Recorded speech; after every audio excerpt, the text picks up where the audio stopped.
9ஆம் வகுப்பு புதிய சமச்சீர் புத்தகம் தமிழ் புத்தகம். அதில் 2வது இயல் பகுதியில் பட்டமரம் அப்படிங்கிற தலைப்பில் ஒரு பாடல் கொடுத்துருக்காங்க. இந்த டாப்பிக்கை தான் நம்ம இந்த வீடியோவில் பார்க்க போகிறோம். இந்த டாப்பிக்கை நீங்கள் படிக்கிற மாதிரி இருந்தால், நீங்கள் போட்டித் தேர்வுக்கு படிக்கிறீங்க அப்படின்னா, இதில் 4 முக்கியமான விஷயத்தை நீங்கள் தெரிஞ்சுக்கணும். ஃபஸ்ட்டு இந்த பாடல் யாரால் எழுதப்பட்டது, யார் எழுதியிருக்காங்க அப்படின்னு பார்த்துக்கணும். அடுத்து இந்த பாடல் இருக்கிற சொல்லும் பொருளும், அடுத்து இலக்கண குறிப்பு, அடுத்து ஆசிரியர் குறிப்பு. இந்த 4 மட்டும் நீங்கள் தெரிஞ்சிட்டால் போதும். இந்த டாப்பிக்கை ஈஸியாக நம்ம ஞாபகம் வச்சுக்கலாம். இந்த டாப்பிக்கில் எதை பற்றி பேசுகிறாங்கன்னா, ஒரு பட்டு போன மரம் இருக்குது. அந்த மரத்தை ஒரு கவிஞர் என்னவா நினைக்கிறாரு அப்படிங்கிறத கொடுத்துருக்காங்க. இந்த பட்ட மரம் அப்படிங்கிற தலைப்பிலான பாடலை யார் பாடியிருக்காங்கன்னா, கவிஞர் தமிழ் ஒளி என்பவர் பாடியிருக்காரு. ஃபஸ்ட்டு ஆசிரியரை பார்த்துடலாம். கவிஞர் தமிழ் ஒளி 1924 முதல் 1965 வரைக்கும் வாழ்ந்தவர். 1924 பிறந்திருக்காரு, 1965 இருந்திருக்காரு. புதுச்சேரியில் பிறந்திருக்காரு. பாரதியாருடைய வழித்தோன்றலாக வந்தவர்.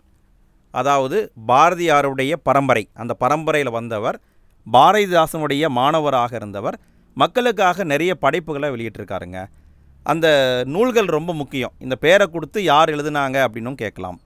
நிலைபெற்ற சிலை, வீராயி, கவிஞனின் காதல், மே தினமே வருக, கண்ணப்பன் கிளிகள், குருவிப்பட்டி, தமிழர் சமுதாயம், மாதவி காவியம், இதெல்லாமே அவர் எழுதிய நூல்கள். அடுத்து இன்னொரு நூலும் இருக்குது, தமிழ் ஒளியின் கவிதைகள். அதில் தான் நம்ம பார்க்கக்கூடிய அந்த பாடல் இருக்குது. ஸோ இவ்வளோ நூல்கள் எழுதியிருக்காரு. எல்லாமே சிம்பிளாக தான் இருக்குது. அதாவது இவர் புதுச்சேரியில் பிறந்திருக்காரு, பாரதியாருடைய வழித்தோன்றலாக வந்திருக்காரு, பாரதிதாசனுடைய மாணவராக இருந்திருக்காரு, 1924 பிறந்திருக்காரு, 1965 இறந்துட்டார். நிறைய புத்தகம் எழுதியிருக்காரு. நிலைபெற்ற சிலை, வீராயி, கவிஞனின் காதல், மே தினமே வருக, கண்ணப்பன் கிளிகள், குருவிப்பட்டி, தமிழர் சமுதாயம், மாதவி காவியம், தமிழ் ஒளியின் கவிதைகள். ஓகே, சிம்பிளாக முடிச்சிட்டோங்களா? அதே மாதிரி பாடலையும் பார்த்துருவோம். என்ன தான் சொல்கிறாருன்னு பார்த்துடலாம். ஒரு பட்டுப்போன மரத்தை பற்றி பாடுறாரு. மொட்டை கிளையோடு நின்று தினம் பெருமூச்சு விடும் மரமே. மொட்டை கிளையோடு நின்று ஒரு மரம் பெருமூச்சு விட்டுட்டு இருக்கான். ஏன் பெருமூச்சு விடுது? வெட்டப்படும் ஒரு நாள் வருமென்று விசனம் அடைந்தனையோ. உனக்கு கவலையாக இருக்கா? ஒரு நாளைக்கு வெட்டிடுவாங்கன்னு கவலையாக இருக்கா அப்படின்னு சொல்கிறாரு. சரி, இந்த மரம் முற்காலத்தில் எப்படி இருந்திருக்கு? குந்த நிழல் தர, கந்த மலர் தர, கூரை விரித்த இலை. குந்த அப்படின்னா உட்காரன்னு அர்த்தம், கந்தம்னா மனம்னு அர்த்தம். அதாவது அனைவரும் உட்காரக்கூடிய அளவுக்கு நிழல் தரும் மரமாக இருந்திருக்கு. மனம் மிக்க மலர்கள் அந்த மரம் கொடுத்துருக்கு.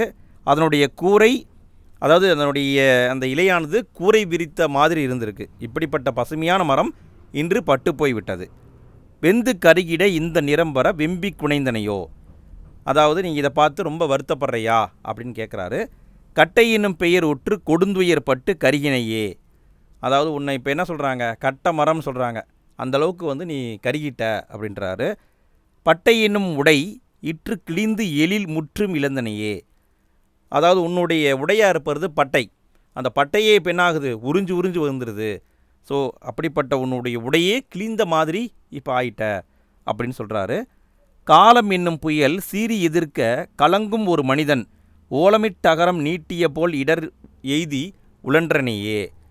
காலம் அப்படிங்கிற புயலில் மாட்டி மனிதன் எப்படி ரொம்ப கவலைப்படுறானோ அதுபோல் நீயும் மாறிட்ட அப்படிங்கிறாரு. இந்த மரம் முற்காலத்தில் எப்படி இருந்ததுன்னு பார்த்தோம் இல்லையா, பசுமையாக இருந்ததுன்னு பார்த்தோம்ல.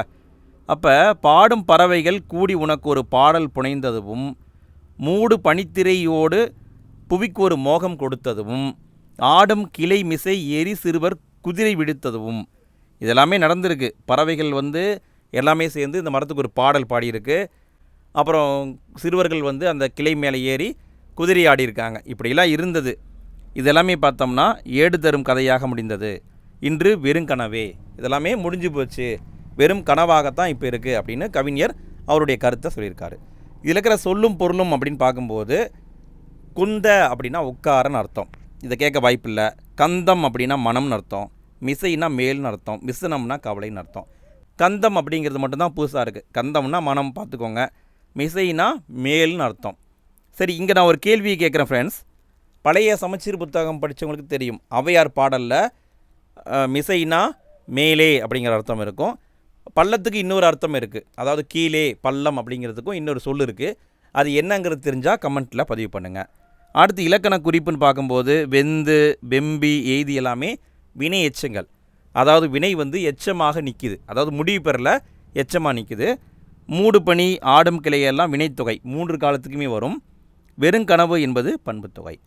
அவ்வளோதான் ஃப்ரெண்ட்ஸ், இந்த டாப்பிக்கை நம்ம சிம்பிளாக கம்ப்ளீட் பண்ணிட்டோம். அவ்வளோதான், நீங்கள் இவ்வளோ தெரிஞ்சிட்டா போதும். அடுத்து என்ன டாபிக் அப்படின்னு பார்க்கும்போது பெரிய புராணம் அப்படிங்கிற டாபிக் இருக்குது. நம்ம அடுத்த வீடியோவில் அதை பார்க்கலாம். சரிங்க ஃப்ரெண்ட்ஸ், இந்த வீடியோ உங்களுக்கு பிடிச்சிருக்கும் அப்படின்னு நான் நம்புகிறேன். வீடியோ பிடிச்சிருந்ததுன்னா மறக்காமல் லைக் போடுங்க. வீடியோ பற்றிய ஃபீட்பேக்கை கமெண்ட்டில் பதிவு பண்ணுங்கள். அடுத்த டாபிக் பெரிய புராணம், அதுக்கான வீடியோவில் நம்ம அனைவரும் மீண்டும் சந்திப்போம்.